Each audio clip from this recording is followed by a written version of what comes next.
Hello everyone, I'm going to talk you through how to replace the brush. First, remove the 4 bolts holding the upper frame. Put the upper frame on its side and remove the 3 bolts on each side of the brush. Remove the side upper frame side panel. You should now be able to remove the brush and rod. You'll notice a screw at the end of the rod.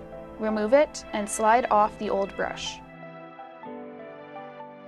Now slide the new brush and screw the bolt back on the rod.